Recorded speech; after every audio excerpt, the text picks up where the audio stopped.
ओम नमः शिवाय। जय माता दी, जय गुरुदेव। माँ जगदम्बा मेरे शिव आपकी सभी मनोकामनाएं पूर्ण करें, आपको सुख समृद्धि प्रदान करें, आपके जीवन में सुख समृद्धि हो। इसके निमित्त मैं एक आज ऐसा प्रयोग लेकर आया हूँ जो नवग्रह पीड़ा निवारक प्रयोग है और इसके माध्यम से आपके सभी ग्रह दोष जो है वो पूरी तरीके से समाप्त हो जाते हैं। और यह प्रयोग बहुत ही प्रचलित प्रयोग है और इसको सही ढंग से बहुत सारे लोगों को इस प्रयोग के बारे में ज्ञात भी होगा, लेकिन इस प्रयोग को लोग कर नहीं पाते क्योंकि उनके अपने जीवन को संवारने के लिए इसको बहुत हल्के में ले लेते हैं। जबकि इस प्रयोग को अगर कोई व्यक्ति करता है, मैंने जिन जिन को भी ये प्रयोग कराया है उनके जीवन से मैंने ग्रह दोषों की पीड़ाओं को समाप्त होते देखा है और पूरी तरीके से समाप्त होते देखा है। इस प्रयोग से जीवन की दरिद्रता भी समाप्त होती है। अब लोग इसके वितर्क तो कितने भी करें कि भाई एकदम राजा बन जाएगा या क्या हो जाएगा, इस तरीके की बातें नहीं है। लेकिन इस प्रयोग को करने के बाद जीवन में आप जो दोषों का सामना कर रहे हैं, जो बुराइयों का सामना कर रहे हैं, उसके बाद आपके जीवन में बड़ी शांति आ जाती है और आपके उन ग्रह दोषों का प्रभाव जो है वो पूरी तरीके से समाप्त दिखेगा और जीवन में उन्नति दिखाई देगी। उन्नति का मतलब ये नहीं है कि एकदम ही लोग राजा बन जाएंगे। उन्नति का मतलब ये है कि जीवन एक सुचारू रूप से चलने लग जाएगा और जीवन में मान सम्मान सुख समृद्धि जो है वो आपको प्राप्त होती रहेगी। जिसके जीवन में ग्रह बाधा रहती है, अगर कुंडली के दोष खराब चल रहे हों तो वो अगर साधना में बैठेगा तो उसकी कोई भी साधना पूजा पाठ नहीं लग पाती। इसलिए ग्रह अनुकूल होते हैं या तो साधना से किसी देवी कृपा के माध्यम से ग्रह अनुकूल होते हैं, या फिर जो है कि ग्रह के को शांत करने के लिए या ग्रह को प्रसन्न करने के लिए उनके मंत्रों द्वारा भी उनको किया जाता है, उनको शांत किया जाता है। लेकिन ये प्रयोग ऐसा है कि मात्र एक दिवस में आप एक दिन में ही पूरी तरीके से सभी ग्रह दोषों को समाप्त कर लेंगे और जीवन में वो ग्रह आपको अनुकूल परिणाम ही देंगे। आपके साथ कोई बुरा परिणाम नहीं होगा। चाहे आपको ढैया लगी हो, चाहे साढ़े साती लगी हो, चाहे आप राहु की दशा भोग रहे हो, चाहे आप केतु की दशा भोग रहे हो, कोई भी दशा आपके साथ चल रही हो, लेकिन आपको उस ग्रह की हानि आपको प्राप्त नहीं होगी। प्रयोग बहुत ही सरल भी है और जो लोग जो है सामग्री वगैरह को इकट्ठा करके व्यवस्थित करते हैं उनको सामग्री ढूंढने में थोड़ी कठिनाई हो सकती है। बाकी एक दिवस में ये प्रयोग किया जा सकता है। जो प्रयोग इसको स्वयं से कर सकते हैं तो वो स्वयं से कर लें, अगर वो हमारे माध्यम से भी करवाना चाहते हैं तो हम भी उस प्रयोग को आपके निमित्त करके दे सकते हैं। प्रयोग को आप बिल्कुल भी हल्के में ना लें। अगर आप बड़े बड़े पूजन करा रहे हो जगह जगह जाकर और वहाँ ग्रह दोषों की शांति उनको नहीं मिल पा रही है, इस एक पूजन जो आपके मतलब लगभग पापों को भी नष्ट करने में सक्षम है और आपके ग्रह दोषों को पूरी तरीके से समाप्त कर सकता है, इस प्रयोग को करके अपने जीवन को आप बदल सकते हैं। आप लोग इधर उधर भटक रहे हैं, कहीं कह रहे हैं तंत्र मंत्र है, कहीं कह रहे हैं कि हमारी साधना सफल नहीं हो रही, कहीं कह रहे हैं कोई नेगेटिविटी लगी है। अगर आपके ग्रह अनुकूल हैं, आपके सारे ग्रह अनुकूल हैं, आप पर कभी कोई तंत्र मंत्र काम कर ही नहीं सकता। आपकी जब ग्रह दशा खराब होती है तब उस कंडीशन में पीड़ा देने के लिए ग्रह किसी भी तरीके की नेगेटिविटी वगैरह का माध्यम से भी आपको पीड़ा दे सकते हैं। इस कारण से जिसके ग्रह अनुकूल होते हैं उनकी नेगेटिविटियां अपने आप समाप्त हो जाती हैं। कोई ना कोई व्यक्ति ऐसा मिल ही जाएगा जो उनके घर की पूरी नेगेटिविटी को एक बार में बिल्कुल रिमूव कर देगा और जीवन में उन्नति ला देगा। और विशेषकर मैं सभी अपने शिष्यों से कहना चाहूँगा कि भाई जो भी लोग इसको सुने और उस प्रयोग को आप बिल्कुल सीरियसली से एक बार करें, क्योंकि एक बार में ही एक दिन में ही आपके सभी ग्रह दोषों को आप जो है पूरी तरीके से निराकरण पाएंगे। ग्रहों के अच्छे बुरे जो प्रभाव होते हैं वो पूर्व जन्म के में किए गए कर्मों पर निर्धारित होते हैं। इस जन्म में भी आप जैसे अच्छे बुरे कर्म करेंगे उसी का प्रारब्ध जो है आपके अगले जन्म पर बनेगा। इस जन्म के अच्छे पुण्यों को लेकर अगर आप जाते हैं तो आप सुख ही भोगेंगे और अगर आप इस जन्म के बुरे कर्मों को आप लेकर जाते हैं तो जीवन में दुख ही पीड़ाएं प्राप्त करेंगे। मैंने कुछ लोग जीवन में ऐसे लोग भी देखे हैं जिन्होंने जीवन में कभी भी कोई सुख ही प्राप्त नहीं किया, हमेशा यातनाओं में रहे, हमेशा परेशानियों में रहे, कोई ना कोई उन पर विडंबना आई, शरीर से भी वो स्वस्थ नहीं रहे। तो इस कारण से क्या है कि जब ऐसी स्थितियां आती हैं तो वो लोग कहते हैं कि हमारे ये प्रभाव किस जन्मों के पापों का परिणाम है। तो निश्चित रूप से आपके जन्मों का पापों का ही परिणाम होता है। ग्रह नक्षत्र जो होते हैं आज आप जैसी क्रिया करोगे उसकी वैसी ही प्रतिक्रिया होगी। आप कुछ भी गलत करोगे तो उसका 10 गुना ज़्यादा आपको गलत भोगना भी पड़ेगा। इसलिए क्या है, जीवन का उद्देश्य सबको यही बना के चलना चाहिए कि हमें जीवन में लोगों को सुख देना है और लोगों की भलाई के लिए कार्य करने हैं। आप जब दूसरों का भला सोचेंगे तो दुनिया में कोई भी व्यक्ति आपका बुरा सोच ही नहीं सकता। अगर कुछ क्षण किसी ने बुरा कर भी दिया तो आप यही समझें कि हमारे पूर्व जन्म के पाप कर्म जो हैं वो नष्ट हो रहे हैं। तो यातनाएं जो मिलती हैं वो क्या होता है कि वो एक भोग है, उनको आपको झेल कर निकलना पड़ता है। तो हमारे ऋषि मुनियों ने कुछ ना कुछ ऐसे जो व्यवस्थाएं की हैं जिनके माध्यम से लोग अपने पाप कर्मों को नष्ट कर सकें और उन प्रयोगों को करके अपने जीवन को अनुकूल बना सकें। लेकिन आप एक बार अपने पाप कर्मों को काट रहे हैं, दोबारा पुनः आप पाप कर्म कर रहे हैं, तो इसके माध्यम से भी आपको आगे दुख भोगना पड़ता है। आज के समय में जीवन में अगर आप किसी के साथ बुरा करते हैं तो इसी जन्म में भी बहुत सारी चीज़ें अपने साथ बुरी ही घटित होती हैं और आगे के जन्म खराब होते हैं, वो तो अलग की बात है। तो इसलिए क्या है कि भक्ति मार्ग में जो चलते हैं वो अपने इस जन्म को तो संवारते ही हैं और अपने आने वाले सभी जन्मों को भी बहुत अच्छे से एक अच्छे योग में लेकर जाते हैं। योग में अच्छे ग्रहों का समावेश होता है और उनका जीवन सुखमय जाता है। अपने ऋषि मुनियों के आशीर्वाद स्वरूप मैं तुम्हें इस प्रयोग को दे रहा हूँ। ये प्रयोग आपको कई जगह पर मिल भी जाएगा, लेकिन ये प्रयोग जो है उसका जो प्रैक्टिकल हमने किया है और जिस माध्यम से हमने लोगों को कराया है उस माध्यम से हमें इसके बहुत ही सटीक परिणाम प्राप्त हुए हैं और लोगों के काल सर्प दोष तक हमने दूर होते हुए इससे देखे हैं। काल सर्प दोष है, शनि के दोष हैं, या मतलब जो है राहु के दोष हैं, सभी दोषों को समाप्त इनके माध्यम से किया जा सकता है। यहाँ तक कि मारक दोष को भी समाप्त किया जा सकता है। इस प्रयोग को करने के बाद आप अपने जीवन में सिर्फ अच्छाइयाँ करने के बारे में सोचें, किसी का मन दुखाने के बारे में ना सोचें, किसी को प्रताड़ित करने के बारे में ना सोचें। हर एक दूसरे का सम्मान करें, क्योंकि प्रत्येक जीव में एक परमात्मा का ही अंश होता है। उस अंश को समझें और आप जो है खुद आगे बढ़ें और दूसरों को भी आगे बढ़ाएं। जीवन में जब तक हम अपने आप में बदलाव नहीं करते, जब तक हम अपने गुणों में बदलाव नहीं लाते, तब तक क्या है कि हमें कहीं ना कहीं से कुछ ना कुछ यातनाएं प्राप्त होती रहती। खुद सुख प्राप्त करना है तो दूसरों को सुख देना भी पड़ेगा, दूसरों को खुशी देनी भी पड़ेगी। आप ऐसा नहीं है कि आप किसी पर पैसे खर्च करके ही आप किसी को सुख दे सकते हैं। आप शारीरिक रूप से आप किसी को भी सहायता कर सकते हैं, आप किसी भी प्रकार से किसी की भी सेवा कर सकते हैं और किसी के भी दुख में काम आ सकते हैं। उस प्रकार से भी आप बहुत सारे पुण्यों को अर्जित करते हैं। आज बड़े अच्छे जगह पर लोग बाग जो है, बड़े हॉस्पिटलों में आप देखें, कहीं पर भी समाज सेवा करने का कुछ लोग मौका ढूंढते हैं कि हमें समाज सेवा करने का मौका मिले। लेकिन लोग बाग जो सोचते हैं कि नहीं, सिर्फ क्या होता है कि पैसे खर्च करने से ही सब कुछ समाज सेवा होती है। लोग बाग जो है कहीं भी कथा हो रही है, कहीं पर भी कोई व्यक्ति को पानी पिलाना है, कुछ भी करना है, तो अगर आप ढूंढेंगे मौके तो आपको 50 मौके मिलेंगे। और लोग आप ये सोचते हैं नहीं, हमारे पास पैसे नहीं है, हम कहाँ से अच्छा कर पाएँ, कहाँ से हम दान पुण्य कर पाएँ। तो दान पुण्य ही केवल जो होता है वो क्या है कि अच्छा नहीं होता। बाकी क्या होता है कि दान पुण्य भी सही जगह लगना चाहिए और प्लस क्या होना चाहिए कि आपके पास दान पुण्य करने के तरीके नहीं है तो 50 तरीकों से आप जो है लोगों की सहायता कर सकते हैं। तो मैं आप लोगों को बार बार कहता हूं कि अगर सेवा की शुरुआत करनी है तो अपने परिवार से करो। अपने जिन माता पिता ने आपको जन्म दिया है उनकी सेवा करो।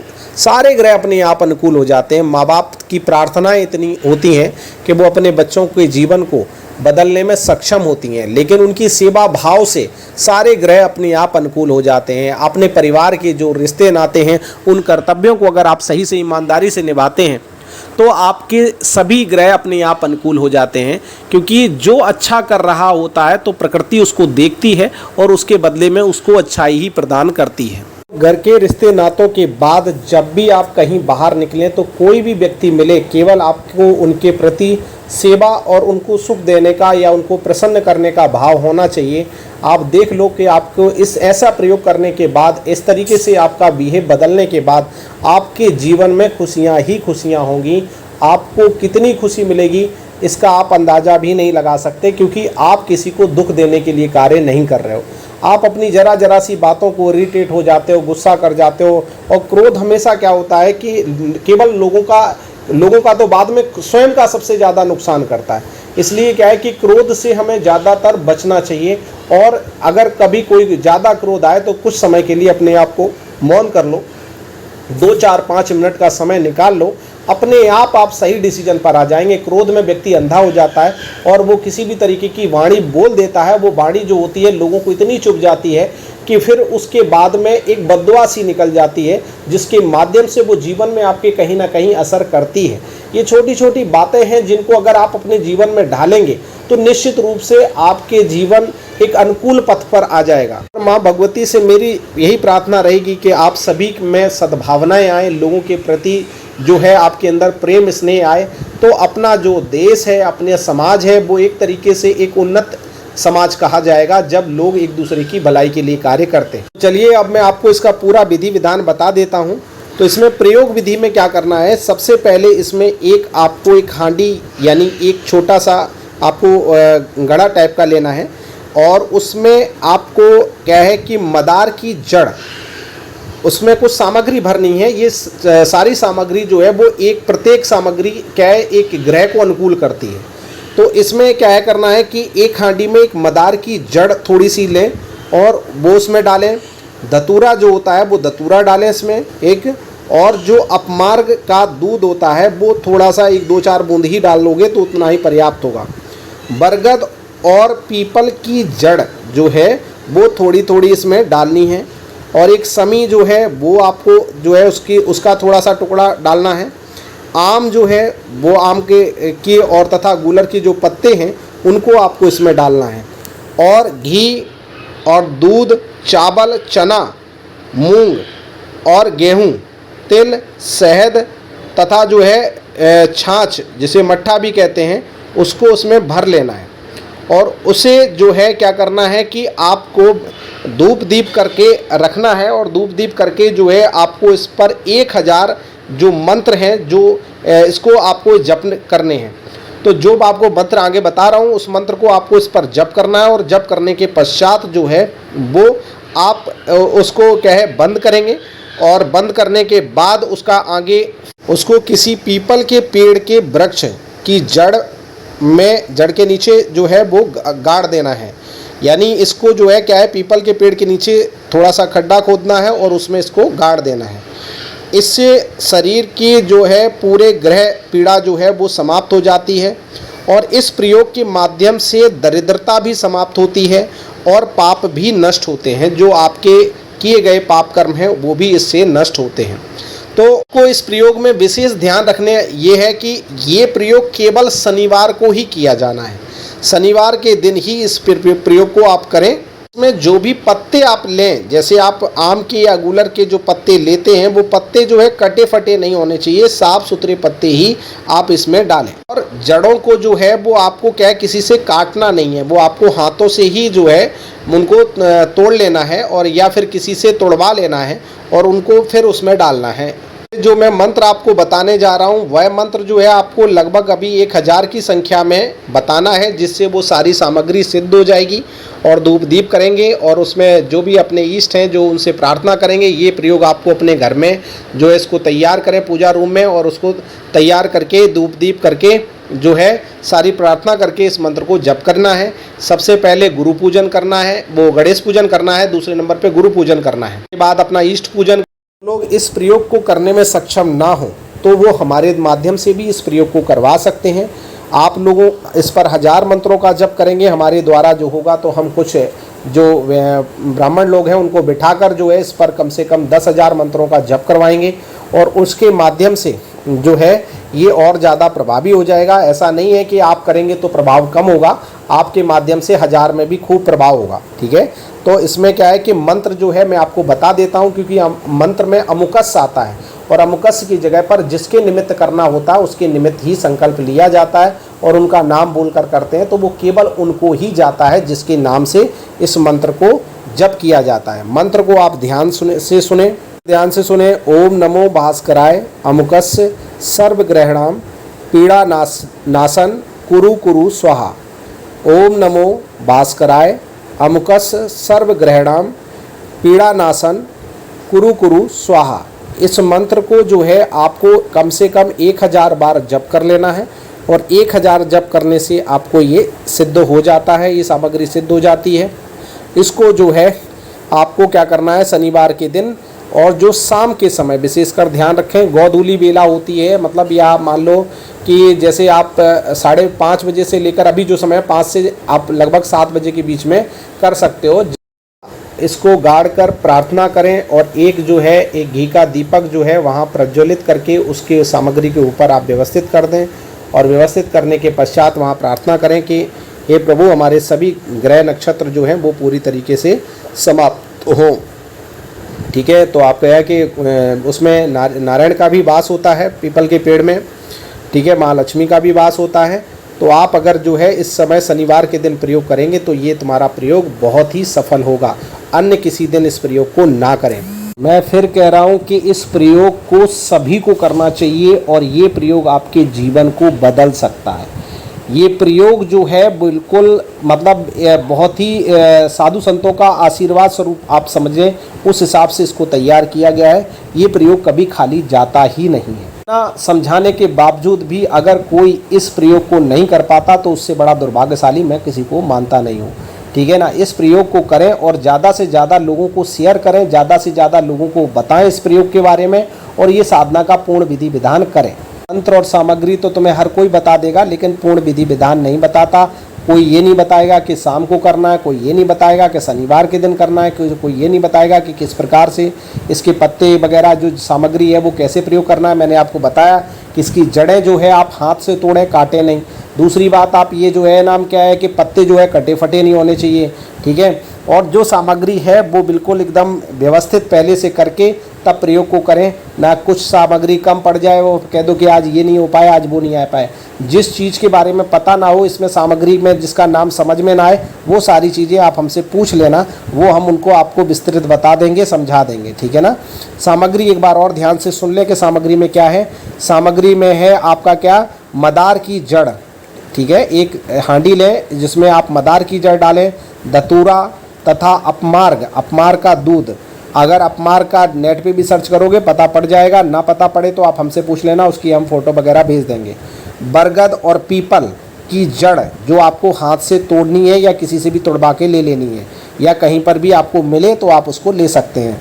समिंग का आप जो है वो उसके बारे में ना जानना हो तो हम उसकी फ़ोटो भी भेज देंगे, डिटेल्स भी बता देंगे, है ना। और जिसको शीशम भी बोलते हैं। आम तथा जो है एक समी अलग भी होता है, लेकिन यहाँ शीशम के रूप में होती है। आम तथा गूलर जो है के पत्ते आप लें, आम तथा जो क्या है गूलर के पत्ते साफ सुथरे लें। घी और दूध, चावल, चना और मूंग, जो चना और मूंग है ये आप लें, और साबुत मूंग जो होती है, गेहूँ, तिल और शहद तथा जो है छाछ या मट्ठा जो है, ये सब इसमें क्या है भरकर आप व्यवस्थित करें। और व्यवस्थित करने के बाद जो विधान बताया है धूप दीप करने के पश्चात, तब आप इसको जप करें और आपको इसमें पूर्ण सफलता मिलेगी। माँ जगदम्बा से मैं फिर प्रार्थना करता हूँ आप लोगों के लिए कि आपके ये प्रयोग पूर्ण सफल हो और आपके जीवन में खुशियाँ ही खुशियाँ भरे। यही प्रार्थना है लोक कल्याण के लिए, आप लोगों की खुशियों के लिए। ये प्रयोग मैं आप लोगों को बहुत बारीकी से समझा कर आपको दे रहा हूँ और ये प्रयोग आपका कभी खाली जाएगा नहीं। इस प्रयोग को आप ज़रूर करें, ज़्यादा से ज़्यादा लोगों को ज़रूर शेयर करें। मैं दोबारा से ये बात रिपीट कर रहा हूँ। ठीक है। जय माता दी, जय गुरुदेव, ओम नमः शिवाय।